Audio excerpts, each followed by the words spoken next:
یہ تو آپ کو یاد ہوگا 14 دسمبر 2008 کو امریکی صدر جارج بش کی پریس کانفرنس کے دوران ایک عراقی صحافی منتظر الزیدی نے 2 جوتے بش کی طرف دے مارے۔ بش بال بال بچ گئے، کاش لگ جاتے تو بہتر تھا۔ منتظر اپنے مقصد میں تو کامیاب نہ ہوا، لیکن اس واقعے کے بعد پوری دنیا میں امریکہ کے عراق جنگ میں کردار پر کھل کر بات ہونے لگی۔ یہ تو چلیں ایک ایسا احتجاج تھا جو کہ دنیا کے تقریباً تمام ممالک میں ہو چکا ہے، بلکہ پاکستان میں بھی کافی سارے سیاستدان چپلیں کھا چکے ہیں۔ لیکن دنیا کے مختلف ممالک میں سیاستدانوں اور حکمرانوں کی پالیسیز کے خلاف احتجاج کے نت نئے طریقے اپنائے گئے ہیں، اور ان احتجاجی تحریکوں کی تاریخ بہت پرانی ہے۔ مثلاً الماری میں چھپنے والا احتجاج۔ پارلیمنٹ کے باہر احتجاج کوئی نئی بات نہیں ہے۔ 1911 میں انگلینڈ میں خواتین کو ووٹ کا حق نہیں تھا، اور اسے تبدیل کرنے کے لیے خواتین نے پرزور تحریک چلائی۔ اس وقت ایک مردم شماری کی جا رہی تھی جس میں خواتین سے کہا گیا تھا کہ وہ اپنی ذاتی تفصیلات دیں، جن میں ان کی رہائش اور یہاں تک کہ بچے پیدا کرنے کی صلاحیت کے بارے میں بھی سوالات پوچھے گئے۔ ملک بھر میں خواتین بہت مشتعل تھیں، لیکن ایک عورت جس کا نام ایملی وائلڈنگ ڈیوسن تھا، اس نے ایک انوکھا طریقہ اپنایا۔ ڈیوسن نے خود کو ویسٹ منسٹر ہال،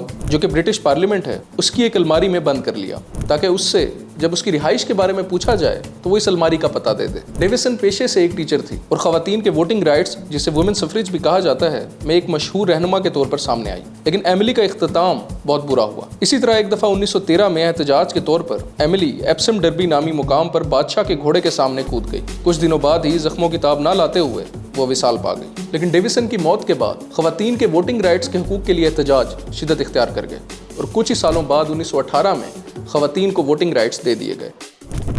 ایک اور منفرد احتجاج 18ویں صدی میں امریکہ میں ہوا، جسے بوسٹن ٹی پارٹی کے نام سے جانا جاتا ہے۔ 1773 میں امریکی ایسٹ انڈیا کمپنی کی حرکتوں سے خوش نہیں تھے۔ امریکن نیشنلسٹ برطانوی پارلیمنٹ کے چائے ایکٹ 1773 کے خلاف مظاہرے کر رہے تھے، کیونکہ اس ایکٹ کے تحت برطانوی ایسٹ انڈیا کمپنی ٹیکس دیے بغیر چین سے امپورٹ کی گئی چائے اپنی امریکی کالونیوں میں فروخت کر سکتی تھی، جس سے امریکی کاروباری طبقے کو بہت نقصان ہو رہا تھا، اور یہ عام امریکیوں کے حقوق کی کھلم کھلا خلاف ورزی تھی۔ تو جب ایسٹ انڈیا کمپنی کی چائے کی پہلی کھیپ 1773 میں بوسٹن بندرگاہ پر پہنچی تو جہاز پر حملہ ہوا۔ ایسٹ انڈیا کمپنی کے ریئیکشن سے بچنے کے لیے نیٹو امریکنز کے لباس میں ملبوس مظاہرین نے چائے پانی میں پھینکنا شروع کر دی، اور آئندہ کے لیے بھی عزم کیا کہ چائے کو ایسٹ انڈیا کمپنی کے منافع میں تبدیل نہیں ہونے دیا جائے گا۔ اس احتجاج کو امریکی انقلاب کی طرف پہلا قدم بھی کہا جاتا ہے، کیونکہ اس احتجاج کے بعد امریکہ میں جگہ جگہ پر ریزسٹنس ہونے لگی، اور آخر کار امریکہ برطانوی قبضے سے آزاد ہو گیا۔ ایسٹ انڈیا کمپنی کی بات ہو رہی ہے تو کیوں نہ ایک ایسے منفرد احتجاج کی بات کی جائے جو کہ یونائٹڈ انڈیا میں گاندھی کی سربراہی میں کیا گیا تھا۔ اس احتجاج کو گاندھی کا سالٹ مارچ بھی کہا جاتا ہے۔ ان صاحب کو تو آپ نے دیکھا ہوگا، لیکن گاندھی جی بہت پہلے یہ کر چکے ہیں۔ ہندوستان میں برٹش حکمرانوں نے 1882 میں ایک قانون قائم کیا تھا جس میں مقامی ہندوستانیوں پر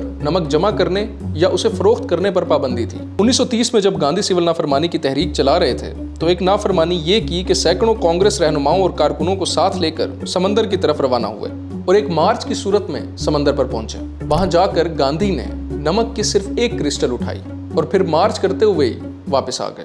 لیکن اس حرکت سے گاندھی نے برٹش قانون توڑ دیا تھا اور انگریزوں کی ایک نئے طریقے سے سول نافرمانی کی تھی۔ اس کے بعد ہزاروں افراد نے گاندھی کی پیروی کی۔ جب بات حد سے بڑھنے لگی تو انگریزوں نے گاندھی کو گرفتار کر لیا، لیکن ایک سال بعد ہی 1931 میں گاندھی کو دوبارہ چھوڑ دیا گیا۔ باقی اس طرح کی تحریکوں کا کیا حل نکلا وہ ہم سب کو معلوم ہے، 2 آزاد ملک۔ یہ تو ہو گئے کچھ تاریخی احتجاج۔ 20ویں اور 21ویں صدی میں بھی احتجاج کے نت نئے طریقے اپنائے گئے ہیں۔ مثلاً ایک احتجاج تھا جس میں گندے ڈائپرز ایک سیاسی پارٹی کے دفتر پر پھینکے گئے۔ جنوبی امریکی ریاست میکسیکو میں احتجاج کے طور پر ایک اہم سیاسی مقام پر گندے ڈائپرز پھینکے گئے۔ مظاہرین نے غلیلوں کو استعمال کر کے گندے ڈائپرز اس وقت کے صدر انریکے کے سیاسی دفاتر پر پھینکے۔ ان ڈائپرز کی کل تعداد تقریباً 1000 تھی، اور گندے ڈائپرز پھینکنے کا مقصد انریکے کی حکومت میں ہونے والی بدعنوانی اور اخلاقی گراوٹ کو واپس اس کے دفاتر پر پھینکنا تھا۔ اسی طرح جنوبی امریکہ کی اور ریاستوں ارجنٹینا اور وینزویلا میں بھی بدعنوانی سے نمٹنے کے لیے مظاہرین اپنے برتنوں کو سڑکوں پر پٹکتے ہیں۔ اس احتجاج کا نام بھی ہے، اسے کاکرو لازوس کہا جاتا ہے، جس میں مظاہرین حکومتی پالیسیوں کے خلاف احتجاج کے طور پر اپنے برتنوں اور پینوں کو سڑکوں پر لے کر نکلے۔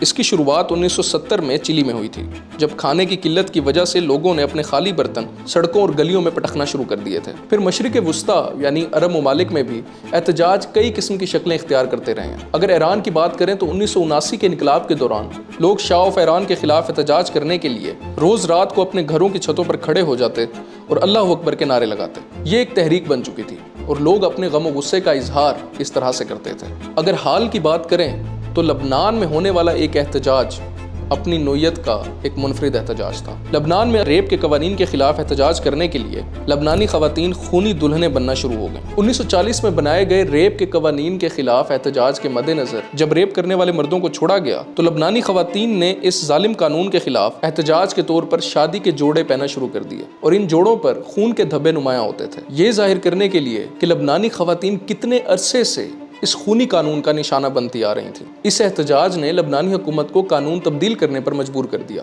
اور بالآخر وہ اپنے مقصد میں کامیاب ہوئی۔ اسی طرح 2015 میں ترکی میں جب یونیورسٹی کی طالبہ کے ساتھ زیادتی ہوئی اور اسے قتل کر دیا گیا تو نہ صرف ترکی بلکہ آذربائیجان میں بھی مردوں نے خواتین کے جنسی تشدد کے خلاف احتجاج کرنے کے لیے سڑکوں پر اسکرٹ پہن کر مارچ کرنا شروع کر دیا، جس کا مقصد ترکی میں جینڈر بیسڈ وائلنس کے خلاف احتجاج کرنا تھا۔ ہانگ کانگ میں بھی لوگ منفرد طریقوں سے اپنا احتجاج ریکارڈ کرواتے رہے ہیں۔ ہانگ کانگ میں امبریلا پروٹیسٹس اور وائٹ پیپر پروٹیسٹس ان احتجاجی تحریکوں کی بہترین مثال ہیں۔ امبریلا پروٹیسٹس میں ہانگ کانگ کے طلباء سڑکوں پر نکلتے اور چینی حمایت یافتہ حکومت کی طرف سے واٹر کینن کے استعمال سے بچنے کے لیے چھتریاں استعمال کرتے۔ ان احتجاجی تحریکوں کا مقصد ہانگ کانگ میں جمہوری حکومت کا قیام تھا، جو کہ برسوں سے ہانگ کانگ کی نوجوان نسل کا مطالبہ ہے۔ پھر ہانگ کانگ میں وائٹ پیپر احتجاج ہوئے، جن میں لوگ خالی سفید پیپر اٹھائے سڑکوں اور گلیوں میں نکلتے۔ ان پیپرز پر کچھ نہیں لکھا ہوتا تھا کیونکہ ہانگ کانگ کی حکومت رد عمل کے طور پر احتجاج کرنے والے مظاہرین کو گرفتار کر سکتی تھی۔ اسی خطرے کے پیش نظر لوگ خالی سفید پیپر لہراتے اور ہانگ کانگ میں آزادی اظہار رائے پر پابندیوں کو اجاگر کرتے۔ اب آتے ہیں پاکستان پر۔ پاکستان میں بھی منفرد طریقوں سے احتجاج کرنے کی کوششیں ہوتی رہیں، لیکن ہمارے طریقے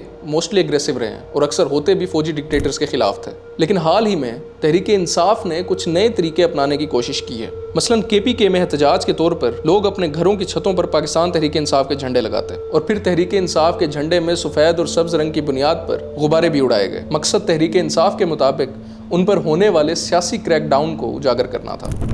خیر، یہ تھے کچھ حالیہ اور تاریخی احتجاج جن کا مقصد موسٹلی معاشرتی اور سیاسی تبدیلی لانا ہوتا ہے۔ ان میں سے کچھ کامیاب ہوئے، کچھ ناکام ہوئے اور کچھ ابھی تک جاری ہیں۔ اگر آپ کو میری یہ ویڈیو پسند آئی ہو تو اسے لائک کریں اور میرے چینل کو سبسکرائب کریں۔ اس کے علاوہ آپ بتائیں کہ اگر آپ کو احتجاج کا حق دیا جائے تو آپ کون سا منفرد طریقہ یوز کریں گے۔ شکریہ۔